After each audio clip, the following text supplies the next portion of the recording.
One day, I decided to apply to be a foster parent, since all kids deserve parents. However, the child services where I live had kids with weird quirks, so I fostered each one. One wanted to be right all the time, one forgot how to do basic skills, one had orange juice periods, the list goes on. However, there was one kid who was unique from the rest. Her name was Ashley. She was a 12-year-old white girl from Australia, and she had one quirk. When she came out of the water, for some unknown reason, people were scared of her, as if she was a monster. I fostered her and decided to splash some water on her after washing my hands.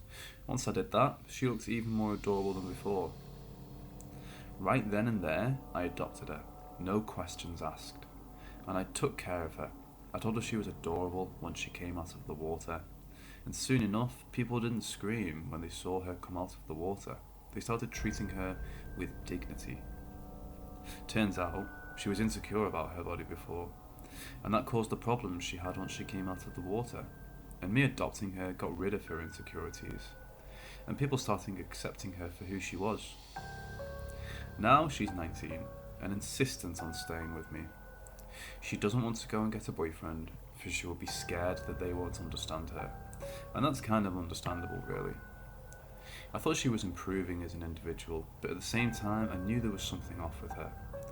At times she would be really confident and bubbly for a couple of months, and other times she would spiral back to her insecurities and she would lose her confidence.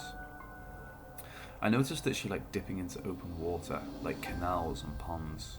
She could be down in the water for hours on end. I would think that she drowned or something, but when she comes out, it's like she never went into the water. I don't mean to follow her, but I'm worrying so much about her. It's when she is at her happiest is when I am most worried, because it's not normal for her to be this happy. Then, a couple of months ago, I caught her with some guy and she was so happy.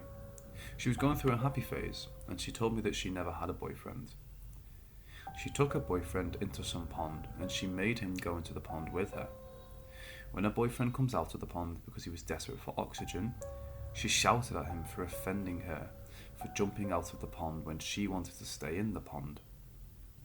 She made the boyfriend go into the pond about 20 times, and each time the boyfriend jumped out, my foster daughter shouted at him for not respecting her or their relationship by staying in the pond for the duration she wanted. This was extremely disturbing, and I wanted to talk to her about it at home. But seeing her so happy and joyful, I didn't want to ruin it at all.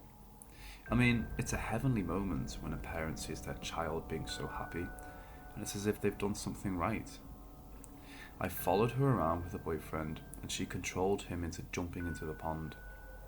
When her boyfriend tried to get out of the pond, my daughter would pull him back in and shout, "I don't want you to get out yet. I don't want you to stay with me in the pond until I feel like getting out." And when the boyfriend tried to get out for the last time, it was all silence after that. When my daughter got out of the pond, she started shouting at her boyfriend, who was still in the pond, to get out as well, but he wasn't coming out. My daughter Garangi demanded her boyfriend to get out of the pond now. She then jumped back into the pond and dragged her boyfriend out of the pond, who was now dead. She blamed her boyfriend for drowning and not being alive for her and not getting out of the pond when she wanted to. She then went through a depressive insecurity phase again, and she put her ex-boyfriend back in the pond. Dealing with her down phase is difficult, as she is moody and angry. Late at night, I tried to go into the pond and drag her dead ex-boyfriend out of the pond, as I am a good swimmer. What I saw horrified me. And what I saw at the bottom of the pond was not just one of her ex-boyfriends, but many of her ex-boyfriends throughout the years which she had demanded to stay in the pond as long as her. I actually touched all of them at the bottom of the pond, as all of my daughter's dead ex-boyfriends made the pond shallow and I could stand up on my feet. I got checked out by a doctor for any viral infections. Luckily, all I got was the flu. I cannot look at my daughter, but when she started going through a good phase, I felt fatherly towards her. She was cooking me breakfast and making sure I was fine, as her only father. I see that she has another boyfriend. Damn it, but she is so good to me as a father. I'll accept it. I'll never forget them because it would be the greatest act of betrayal. Every night when I close my eyes, I see them, smiling, joking, and laughing like they always did. With confidence and love, I can say they're the happiest people I've ever known. And somehow, after they were taken away from me, a piece of myself and this happiness was ripped from me without any chance to gain it back. Darren, Carrie, John, Terence and Zoe. 5 beautiful souls gone too soon, were the best friends I could ever dream of in the tenderness of my teenage years. At first there were only 5 of us, living in the small town of Coplight and hanging out in the streets every day. Darren being my closest friend. We were introduced to each other at the age of 7 by our respective mothers, immediately highlighting the odd resemblance in our names, since mine is Alan. From that moment, a great and genuine friendship between Darren and I began and blossomed over time. 2 months before the incident, a new family settled in the city and Carrie joined our small group. A bunch of buddies that I have always seen as a blessing, sent to further brighten my life and complete the perfect picture of my teenage life.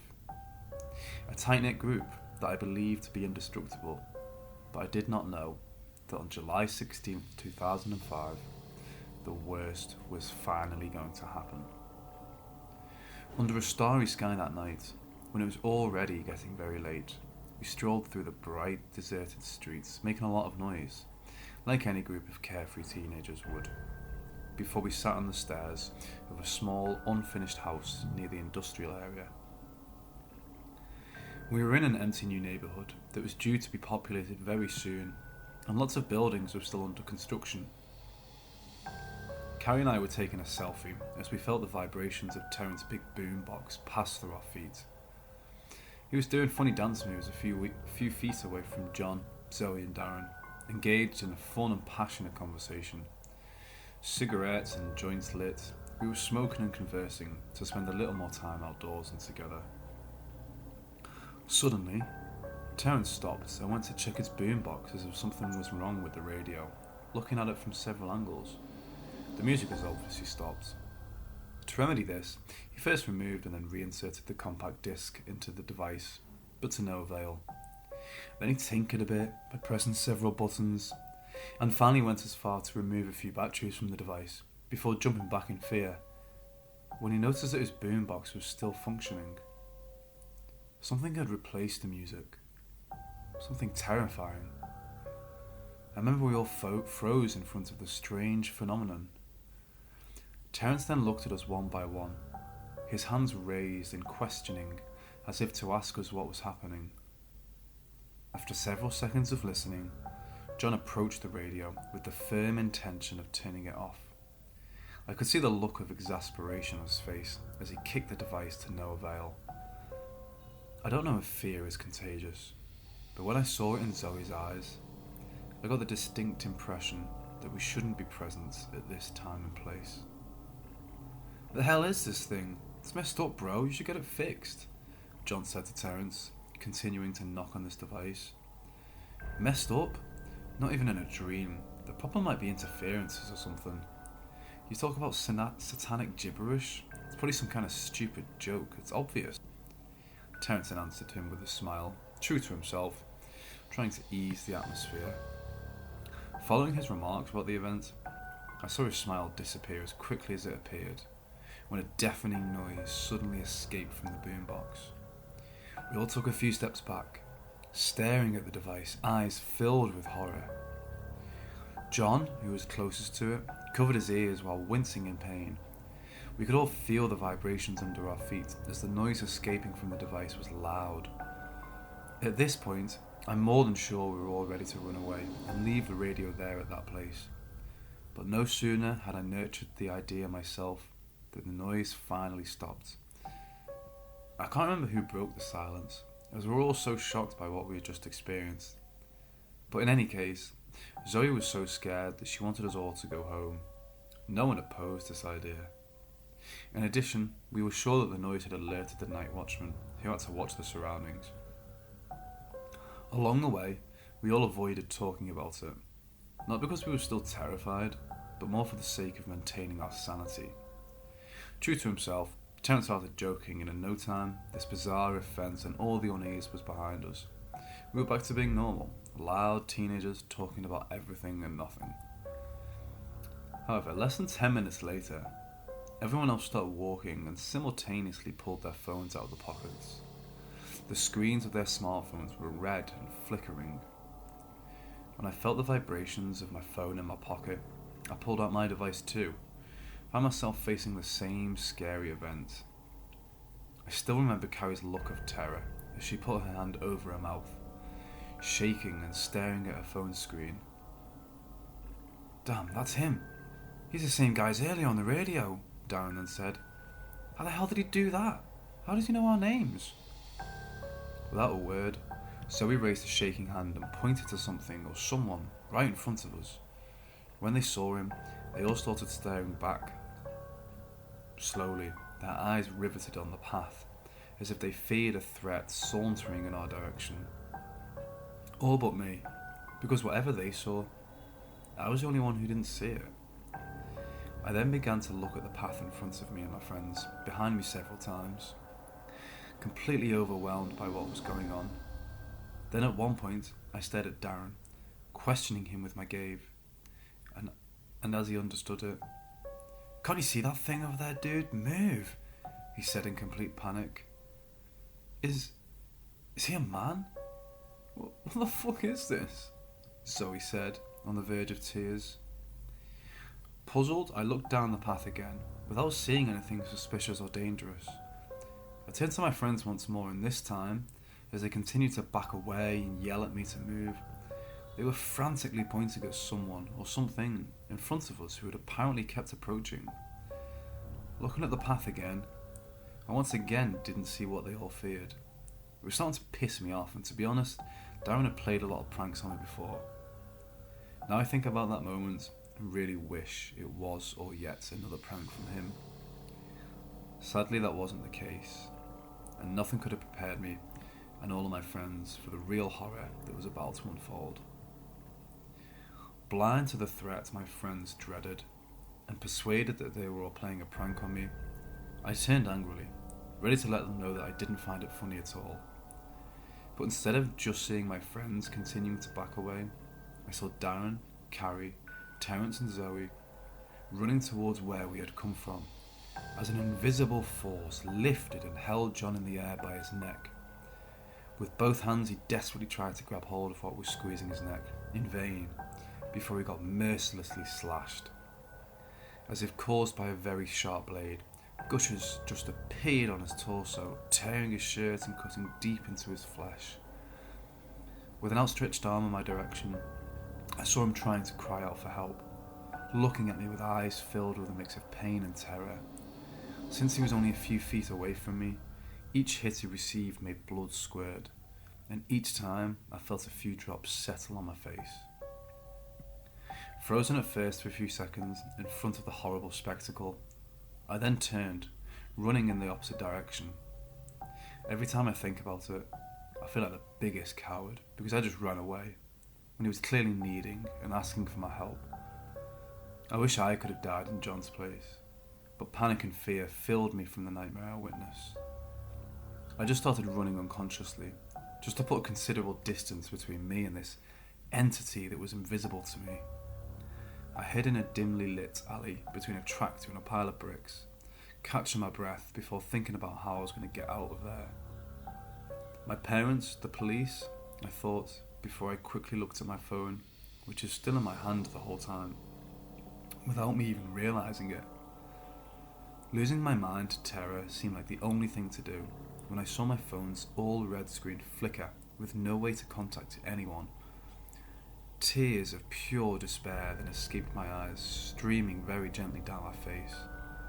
The only option I had was to get out of that area, and hopefully I might find the others. Or maybe I was going to run into one of the night watchmen, and he and his colleagues were going to rescue us all. However, I was paralysed with fear, unable to bring myself to come out of my hiding place, and praying that this thing was invisible to me would not find me. Crouched, with my head in my hands and my eyes closed, I was shaking uncontrollably, trying to breathe less heavily as I rocked back and forth for at least half an hour. All of a sudden, I then felt hands grip me, and without even asking myself any question, I began to struggle, and I even thought of grabbing one of the bricks from the pile right next to me to defend myself. Fortunately, I quickly realised that it was Zoe. She was shaking and completely covered in blood. "Oh my God, they're all dead, Alan, they're all dead," she kept repeating, sobbing. A great void then invaded me following these words. With my eyes on the ground, I was starting to accept the idea that we were certainly next on the list of that bloodthirsty thing. Psychologically defeated and totally broken, I was not even able to comfort Zoe, still caught in her hysteria. So, as if to show that we only had the two of us in our last moments, I hugged her, against all odds, and calmed her down, at least a little, for a short time. A few seconds later, Zoe suddenly stood up, her eyes riveted on the end of the driveway behind me, pointing at something in that direction, all shaking and stepping back. I looked in the direction she was pointing without seeing anything. It was starting again. The thing had found us. When I looked at Zoe, she screamed, pulled her phone out of her pocket, and looked at it with more fear in her eyes before dropping it to the floor. Her phone screen was all red and flickering. She covered her eyes and started stomping on it as hard as she could. She then gradually looked up, way above me. I remember thinking with my wild imagination that the threat had taken off or had grown incredibly large. I tried in vain to see even a shadow, a bit of what terrified her, without the slightest success. Just as I looked at Zoe again, she turned and started running in the opposite direction, but quickly stopped because she'd seen something else on the other end of the driveway that I still couldn't see. She then began to look at the two ends in turn, and repeatedly like someone cornered by two attackers with no possibility of escape. Her expressions and actions absolutely terrified me, because I couldn't see the trap closing in on us. Zoe climbed onto the tractor in a desperate attempt to get away from the danger, all while crying and begging. oh my god, no," she cried out over and over, tears streaming down her face as she covered her ears. She then suddenly froze, as if paralysed by something, and looked at me before quietly letting her very last word escape from her mouth. "Run." The sight of her being lifted up right afterward paralysed me completely, and I felt my blood freeze in my veins. Before my eyes, she first got slashed 5 times deeply on her torso in a strange way, as if her assailant was drawing some kind of symbol while slaughtering her. Then she got stabbed once in the middle of her chest. At that moment, I saw her vomit countless insects. I didn't see clearly what they were, cockroaches maybe, but I saw them come out of her mouth, before what was attacking her released its grip and let her collapse onto the roof of the tractor. I had nightmares about it for years. Zoe's eyes turned completely white, plunged into mine when her body fell on the tractor, while the insects still came out of her half-open mouth. I started running again and again without stopping and without really knowing where I was going. During my escape, I came across the body of one of the night watchmen. He had similar wounds on his torso, and also there were several insects also around his corpse, as well as his phone a few ways away from its all red screen flickering. Covered in sweat, my legs getting heavier with each stride, I ran until I finally reached the road. Everything around me seemed to have frozen in time, realising that I was the only one alive at the moment, but maybe not for long. Although I was finally out of the future new neighbourhood, but still, I was still convinced that this thing, if there is only one, was surely going to chase me to the ends of the earth if I had to. And to be honest, once again, I didn't have the strength to flee any further. So, I began to walk very slowly, in the middle of the road, with my eyes riveted straight ahead, expecting to finally see this assailant, or to be suddenly slaughtered, without even noticing the threat. There was not a cat outside, as usual in the late hours of the night in this small town where nothing normally happens. I was sure I was going to die in no time, so I found it really pointless to try finding help. However, help came to me, appearing behind me in the form of the headlights of a car that seemed to drive at full speed. Still in a daze, I continued to walk without even caring, until I felt a strong grip on my left arm. Hey, didn't you hear me? Can you hear me? Are you okay? Asked the policeman before he looked even more dismayed. You're just a kid, what happened to you? He added, before bombarding me with many more questions. I gently put my hands over my ears before shaking my head, to let him know I was deaf. I then calmly put 2 fingers over my ears before placing them on my lips to let him know that I could read lips. I don't know if he really understood, but all he could say afterwards, okay, you'll come with me, okay? I'll take you to safety. Come with me. No need to explain in detail what followed: the medical care, the hours of questioning with the police and other units, the fruitless investigations, the media interest and all the rest. I later learned from very discreet and hidden sources that identical murders, called witchcraft murders, had been committed for decades and were still unsolved until now that I'm writing this. They're consistently covered every time they happen to avoid panic, but I think everyone needs to know. And even though the public in their ignorance thinks that I was just a crazy and traumatised teenager with too much imagination, that even probably smoked excessively that night, I know what I saw, and it was real, like you and me. It wasn't the work of a mad killer, because mad killers aren't invisible. After thinking about it for a long time, I finally realised I'm the only one who survived. All these victims of witchcraft murders were massacred because they heard it, through their radios, phones or other devices. This is also why my friends, for example, could see their executioner. I could not see anything because I had not heard it. I hadn't heard the voice of evil. My deafness had actually saved my life. The things victims hear and then see before their deaths still titillate my curiosity. But of course, I don't wish to experience them, going so far as to avoid using hearing aids, even though that all happened 15 years ago. The voice of evil randomly chooses its victims and strikes at any time of any day. And what's even more terrifying is that if it doesn't discriminate in terms of age from what I've learned. So, if one day you hear something strange that makes your blood run cold, and you find yourself in danger that you cannot explain, take my friend Zoe's advice. Run. And don't stop until you find help.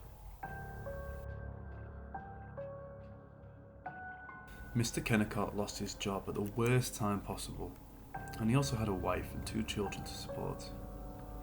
His children could sense the tension in the air, but while most men would have started to drown their sorrows in alcohol, booze and prostitutes, Mr. Kennicott was different. He was even more happy and optimistic, and reassured his wife that everything was going to be fine. So he urged her to cook the most expensive meals, to go out shopping in expensive places, and to let his children be spoiled a little. Money was going to come in, and I will support my family, Mr. Kennicott told his wife.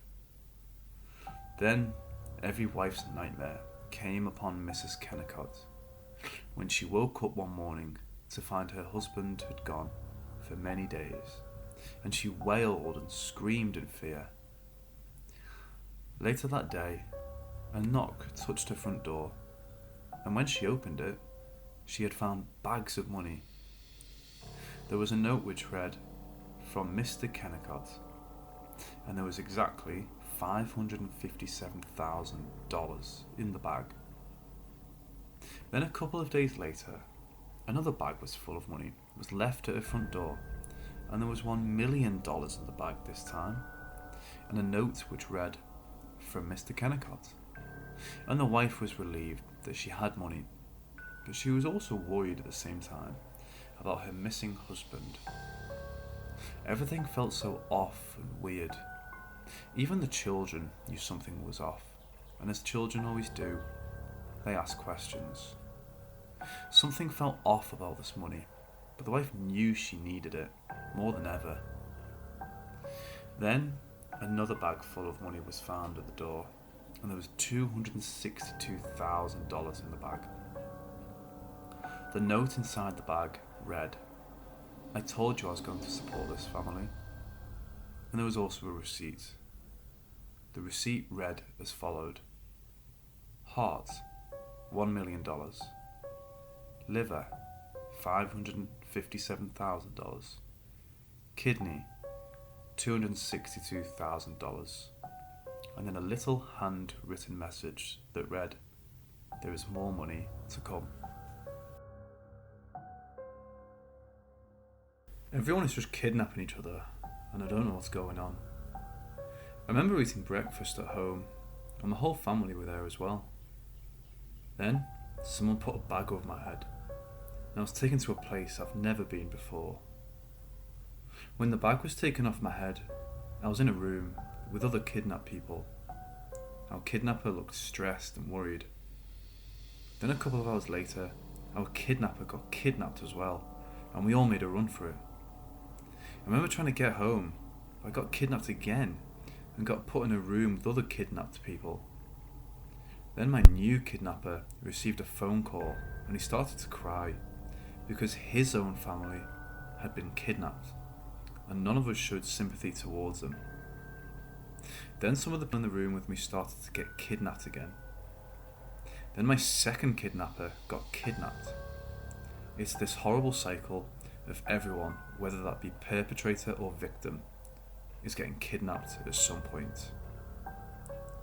I kept getting abducted again and again and being placed in a new place with other people who had been abducted.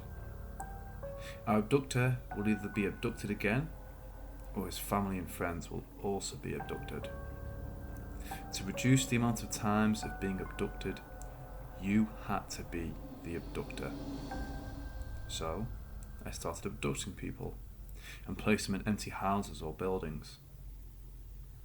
This did reduce the amount of times I got abducted, but when people that I had abducted got abducted again, while I did everything I could do to keep them in a room, it was impossible to keep everyone you abduct to stay with you, as they will all get abducted again.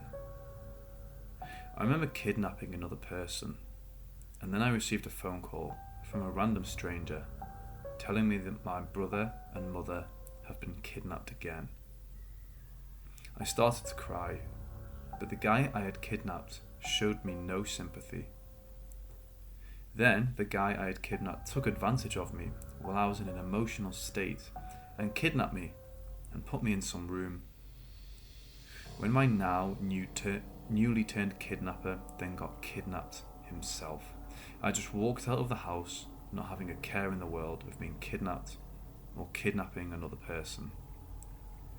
Whenever I was the abductor, I would always get a phone call from a stranger who will update me on the latest situation with my family, and I will always start to cry. The people I abduct never show sympathy, and they have been abducted by me. Then, after being an abductor for a while, I'll then be abducted myself. It's a vicious cycle. I guess I should just roll with it now.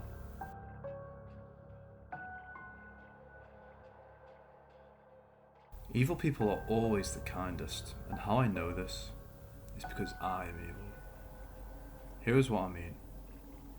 When I want to murder someone, I can't help but show them so much kindness. Take Randall for instance. I invited him into my home, and I made him a fresh meal from scratch. Randall was so grateful for it, as he never has time to cook.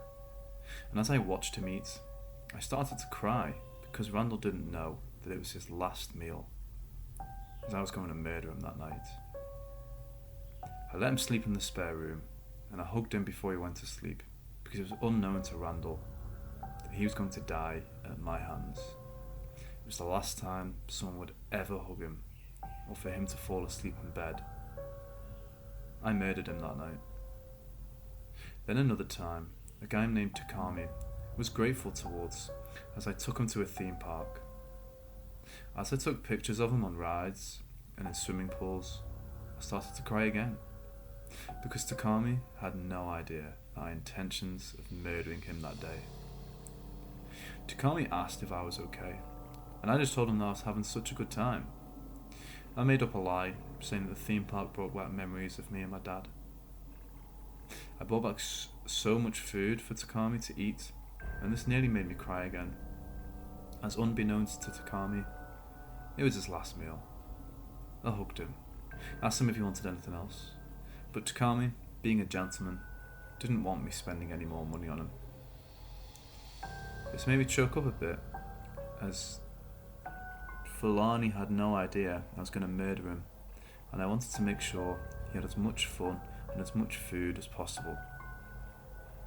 I murdered Takami when the theme park came to a close, and near to the bin areas. I cried when I observed Takami's murdered body, and all I could think to myself is that Takami should have accepted more kindness from me in the form of food and fun. Just recently, a single mother was happy that I would babysit her child, and I cried inside because she had no idea I was planning on murdering her child. Before murdering her child, I planned on giving the child his last great meal and lots of fun times in the form of computer games and music. Every time I see the single mother's child enjoying himself at my house, I start to cry because he has no idea that he's going to die. Every time I see the single mother walking away as she drops her child off at mine, I start to sob as she has no idea what I'm going to do to her child.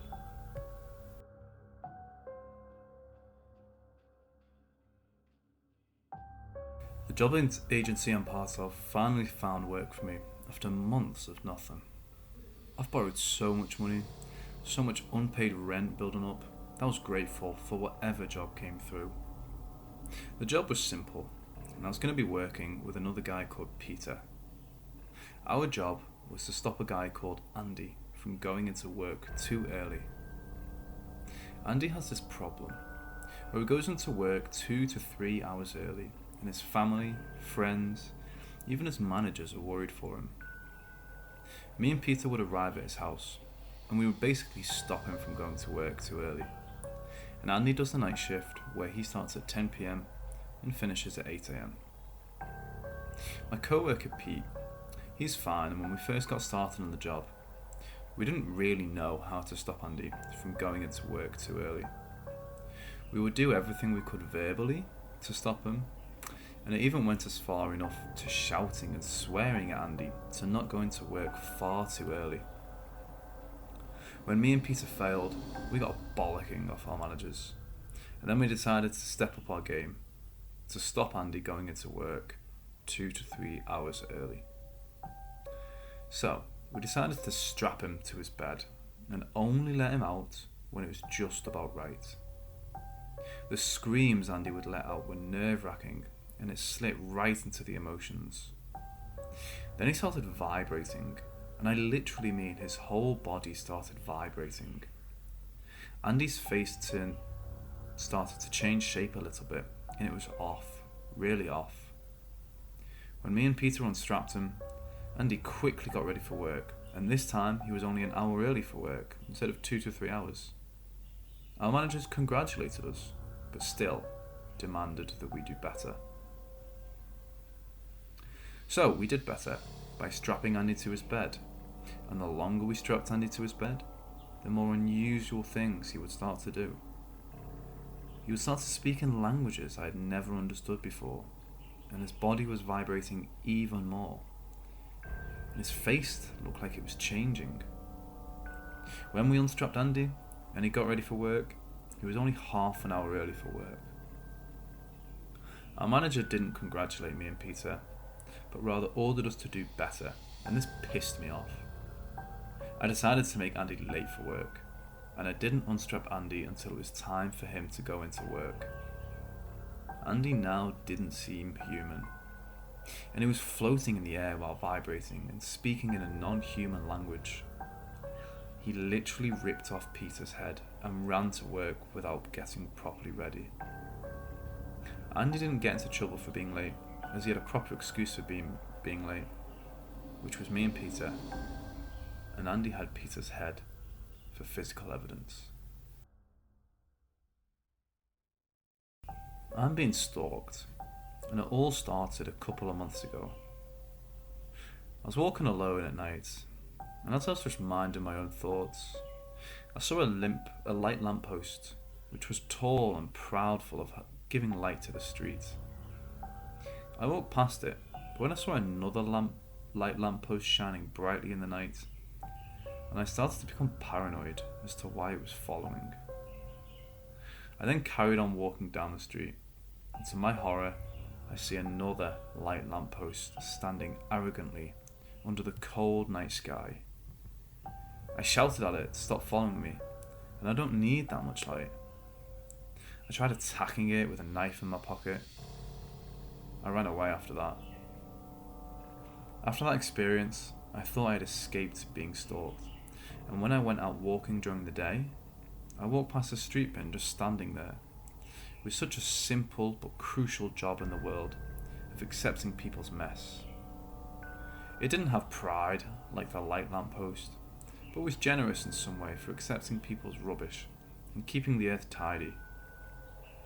I walked on, and then I saw another bin just standing there, all grateful and position B for collecting people's rubbish. Why was the street bin following me? I started to become agitated, and then when I rushed off walking down the road, I saw another street bin, where I then violently started to hit it. "Why are you stalking me?" I shouted at the bin. I ran off so scared of being stalked. Then a couple of weeks later, I was jogging on my own, where I then spotted a Royal Mail red postbox where people can post their letters into. It stood there all majestic and important, and it gave off this strict upper class vibe. I jogged past the red Royal Mail postbox, only to find another one on another road. I was now being stalked by a Royal Mail red postbox. I shouted at it to stop stalking me, but I only found another one down the road. I kicked it, causing a dent, and sprinted off. Then a couple of days later, I was walking on my own, and I walked past a corner shop. When I turned away and walked in another direction on another road, I saw another corner shop. I was now being stalked by corner shops. I started sprinting anywhere, and I found a corner shop, once again stalking me. I started screaming in fear, and I started throwing stuff at the corner shop while shouting, "Stop stalking me!" The police came and cuffed me. I kept on telling them how I'd been stalked by a light lamppost on the streets, by street bins, by Royal Mail postboxes, and now by corner shops. They won't listen to me.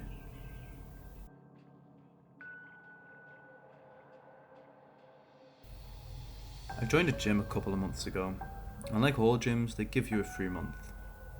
It was fantastic, as they had all the latest equipment, swimming pools, boxing equipment, and many classes. I enjoyed my free month, and I knew that the next time I had to come in, they would ask me to sign up a monthly contract, which I was happy to do. When I went into the gym, the owner came up to me, and with a smile on his face, he said, "Hey Jake, how's it going? Ready to start your free month?" And I was so confused. My name was Eric, and I had already done my free month, but I gladly accepted it. It was burning in my mind how I was now Jake, when I'd been Eric all of my life. What if I'd always been Jake? As usual, I'd enjoyed my free month, and was ready to join the gym officially. I kept having to remind myself that I was Jake, and not Eric. When I entered the gym, after another free month expecting to now sign up, the gym owner came up to me with a smile on his face and greeted me by saying, "Hey Paul, ready to start your free month?" I was even more confused now, because I swear that my name was either Jake or Eric, and it really started to get to me. I did my free month, but my mind was plagued by who I really was. Everyone in the gym was also calling me Paul now, when before it was Jake. Before that, it was Eric. The day is definitely not repeating itself, as the days are moving forward, but I'm seriously confused about who I really am now. I looked in the mirror and I demanded that I was Eric. I allowed everyone in the gym to call me whatever, and I was always doing my free month at the gym again. I am now Marty, who is just starting his free month at the gym. In the end, I didn't mind it. But when I went into work, the manager who I'd worked for 5 years straight had greeted me like a newbie starting on his first week on the job, and he called me Brian. Then I definitely started questioning who I was, because I was sure that I'm Eric, but at work I'm now Brian starting out on his first week. The week after, the manager had greeted me again as a newbie starting out on his first week, but now called me Stanley.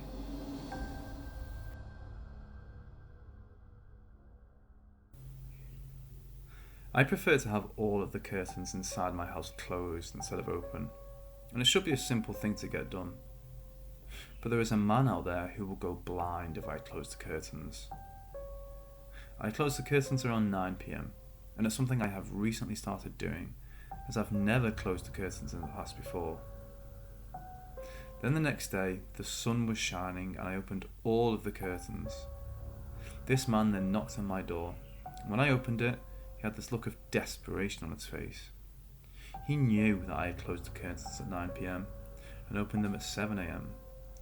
And the reason he knew is because he goes blind when the curtains close in our house. It's only our house, and nobody else's house that he needs the curtains to be open.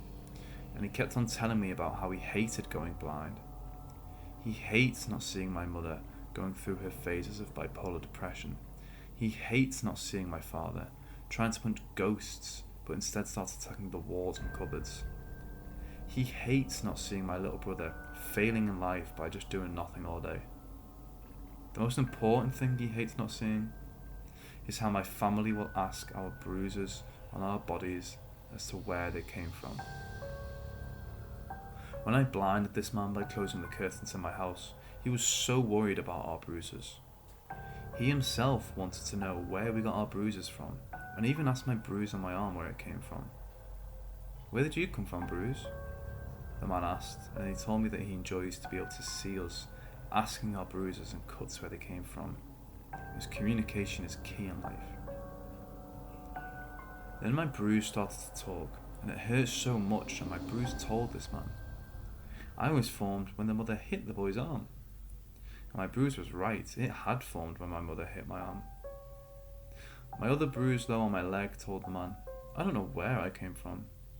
And then I promised the man that I wouldn't close the curtains. Then another night I had forgotten my promise and closed all the curtains, and the man came to visit me. He asked me why I had closed the curtains while knowing it blinds him.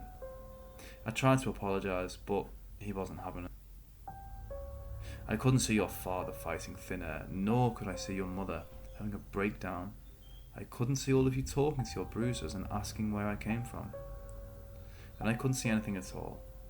And I fell and only got up when my sight came back at 7 AM due to your curtains being opened, the man told me. I better be careful.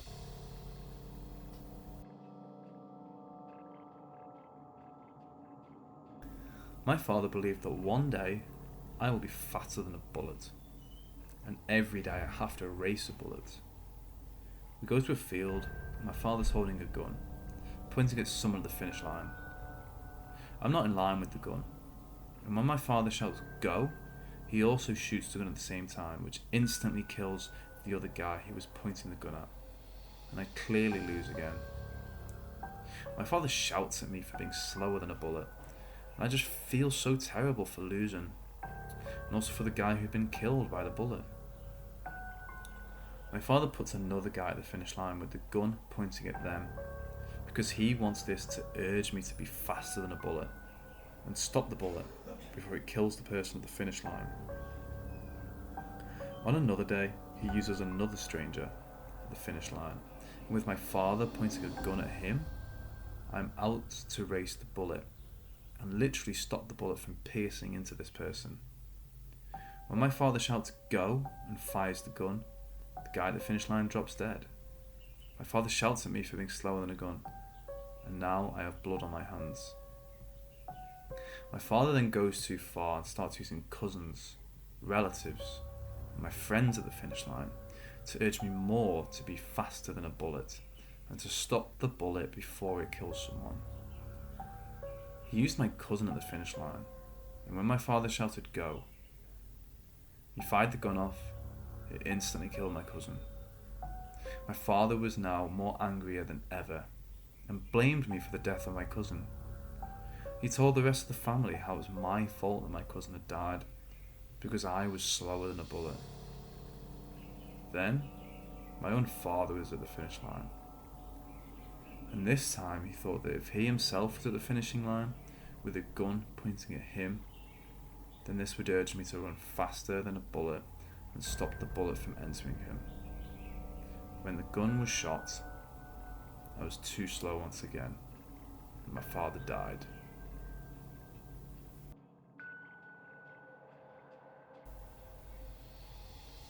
I'm just so happy, and I don't know why. I'm usually very grumpy. A couple of months ago, I awoke completely happy for some reason, and anything that used to bring me agony or sadness just increased the happiness. Most of you will think that happiness alone is a good thing, but you need that balance of negativity and sadness. I started to become more erratic as my happiness kept on increasing, and I broke objects and I was shouting incoherent words to express and exert all that happiness. It kept on increasing and my family were becoming scared. Then, as my happiness grew, I became almost radioactively toxic towards my family, and all of that extra happiness started to affect their health. Their skin started to rot away, and as I saw my family disintegrating, I still just kept on becoming more and more happy. All of that positivity started to erode everything around me, even my house. Objects crumbled and electronic gadgets heated up, but I was still so happy that I yearned for some sadness and some negativity. I needed something to balance the happiness that was growing inside of me like a cancer. I tried watching the news on TV, and I watched all the people I had kidnapped rotting away in my cellar to try and instill a good amount of negativity to balance the ever-increasing happiness growing within me. Nothing worked. And I can feel that I'm going to reach a tipping point when all that happiness is going to come out as an explosion. I tried to kill more people and basically cause more misery around me, but the happiness is still growing. And even though I look happy, the pain is immense. They all think I'm a sociopathic psychopath. I just want it to end and never be happy again.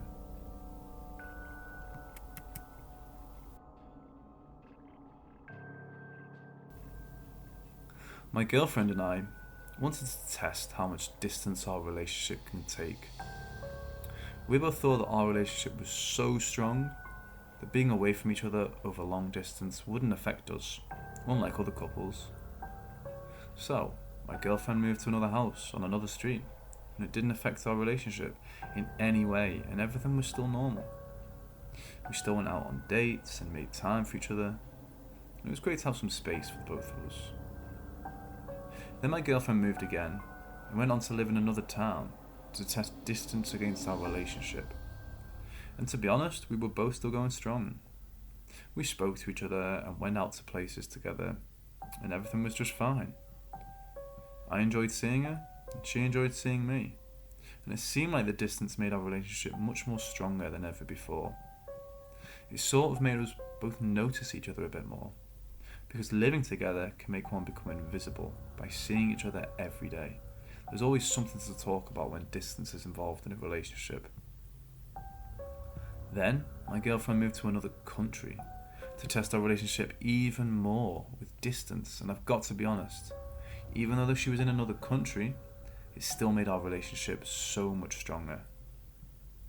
I couldn't believe that our relationship would withstand such distance, and other couples couldn't manage anything like this. It was incredible how strong our relationship was, and we still talked on a weekly basis to catch up with whatever has been going on between us. It's great to have this space between us and still be in a relationship. Then, one day I heard my girlfriend calling my voice in the air as things were moving around in my house. It was quite scary. And then I saw a pen starting to float in the air and started writing something on the wall. It read, "I am your girlfriend, and I wanted to test our relationship with even more distance between us by killing myself. Now we are so far away that I'm in the afterlife and you are in the living world, but our relationship is still going strong." I couldn't believe that my relationship with my girlfriend has so much more distance now. With my girlfriend in the afterlife and me being in the world of living, we are still both going strong, no matter the huge distance between us. I can't believe just how strong our relationship is. And just as when I had thought my girlfriend couldn't create any more distance between the both of us in our relationship, she now contacted me from another universe. She has managed to create more distance in our relationship to keep on testing our relationship. But we are both still going strong. I'm constantly trying to make sure that my family can feel pain. And most people think pain is a horrid thing, and it is. But at the same time, pain is useful. Pain tells us something is wrong, and that it needs fixing, and I always need to make sure that my wife and son can feel pain. If they don't feel pain, I have no idea what I'm going to do, and it will be such a horrible existence to live in. I'm just doing my job to make sure that my family and I can feel pain. I started with my wife, and I used a hammer to hit her hand, and she screamed out loud. But something told me she was pretending to feel the pain. She promised me that she could feel again, but I couldn't believe her, and so I hammered her other hand, and she screamed out loud again. I always forget to wear earplugs for these sorts of events, because the screaming can make the eardrums feel pain and cause an earache. I hit my wife one last time with the hammer, and she screamed again, and I was satisfied that she could feel pain. With my son, I had hit him with the hammer as well, and he screamed in pain, but something told me that it wasn't sincere, and that he was just pretending. I hit him again with the hammer, and he screamed and cried at the same time, but it was still not convincing enough for me that my son could feel pain. I hate doing this for my family, and I wish I could not do it, but as a responsible family man, I need to make sure that my family can feel pain. I hit my son again with the hammer one last time. Now I was convinced that he could feel pain. Then when it was my turn to feel pain, I was angry that my wife or son didn't want to test whether I could feel pain. It's clear that the both of them didn't love me enough to see if I could feel pain. As I had hit myself with the hammer and the pain was excruciating, I started to hallucinate my older brother in child form. My little brother couldn't feel pain, and our parents were useless druggies. My older brother used to test whether he could feel pain by doing things to himself. He got so obsessed with it that he disfigured himself. I can feel pain.